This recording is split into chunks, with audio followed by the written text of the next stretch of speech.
सरकार हमसे डरती है, पुलिस को आगे करती है अशी घोषणाबाजी करत विरोधकांनी सरकारवर टीका केली आहे आणि यावेळी विरोधकांनी पंतप्रधान नरेंद्र मोदी यांच्यावरही तिखट शब्दात टीका केली। देशाचा चौकीदार चोर असल्याचा आरोप यावेळी विरोधकांनी केलेला आहे। विधान भवनाच्या पायऱ्यांवर बसून ठिय्या देत विरोधकांनी यावेळी घोषणाबाजी केली आणि यावेळी मराठ्यांसोबत मुस्लिम धनगर समाजालाही आरक्षण द्यावं अशी मागणी या विरोधकांनी यावेळी केली।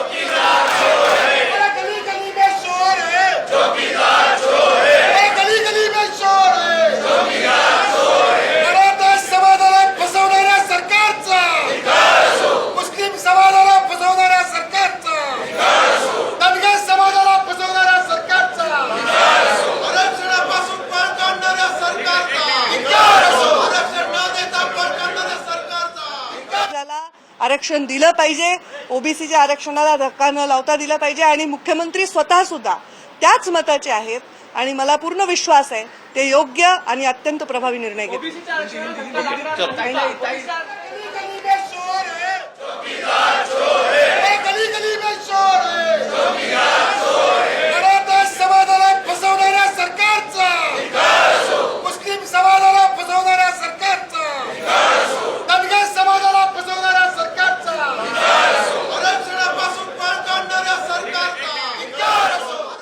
उत्तरासाठी बसलेली असताना मला असा निरोप मिळाला की सर्व मीडियावर एक प्रकारची बातमी जी चुकीची अत्यंत आहे अशी चालू आहे की पंकजा मुंडे मराठा समाजाच्या आरक्षणाच्या पर्सेंटेजवरून नाराज होऊन बैठकीतून उठून गेल्या।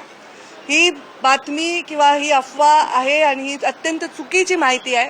सर्वप्रथम मला हे सगळ्यांना स्पष्ट सांगायचं आहे की मराठा समाजाच्या आरक्षणाच्या उपसमितीमध्ये मी नाहीच आहे मुळात, त्यामुळे त्या बैठकीमध्ये बसण्याचा किंवा तिथून रागावून उठून जाण्याचा संबंधच उद्भवत नाही। त्यामुळे अशा प्रकारच्या चुकीच्या बातम्या पसरवू नये अशी माझी सर्वांना विनंती आहे। उलट मराठा समाजाचं जे आरक्षणाच्या मुद्द्यावरून आंदोलन झालं आणि ते परळी मैदानात इथे झालं तेव्हा मराठा समाजाला सामोरं जाऊन त्यांना तिथे मी शब्द दिला की आम्ही सर्व जण मुख्यमंत्र्यांकडे पाठपुरावा करून त्यांना न्याय देण्याची भूमिका घेऊ।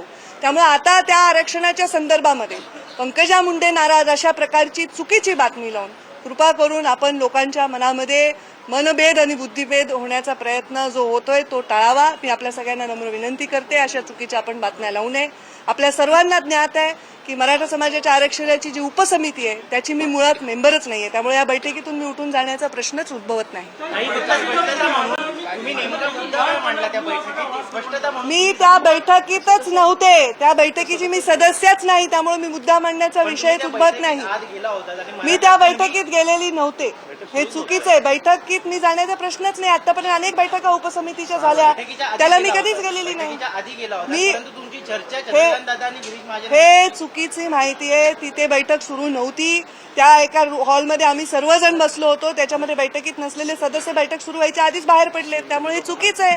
कुणबी समाजाबाबत तुम्ही काही मुद्दा मांडलेला आहे का मंत्र्यांकडे? आता आरक्षणाचा जो विषय आहे तो आज मुख्यमंत्री त्याच्यावर पूर्णपणे खुलासा करणार आहेत।